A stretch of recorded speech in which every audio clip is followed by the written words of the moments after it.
ষষ্ঠম দিনের মতো যে বিশ্ববিদ্যালয়ের শিক্ষার্থী ওয়ারিদুল হাসানের মরদেহ এখনো পর্যন্ত আমরা খুঁজে বেড়াচ্ছি।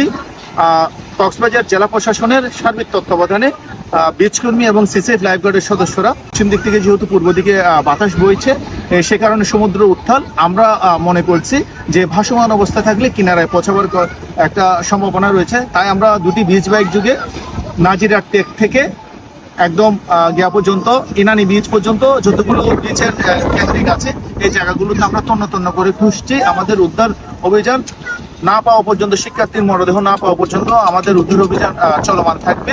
এর পাশাপাশি হচ্ছে আমরা যখন এই নাজিরার থেকে আসি খুঁজতে তখন ওয়ারিদুল হাসানের পরিবারও এখানে ছিলেন এবং আমাদের উদ্ধার কাজগুলো দেখে তারা অভিভূত এবং আমাদেরকে ধন্যবাদ জানাচ্ছেন এবং জেলা প্রশাসনকেও ধন্যবাদ জানাচ্ছেন যে এভাবে কষ্টগুলো করার কারণে আমরা এখনো পর্যন্ত উদ্ধার কাজ চলমান রয়েছে।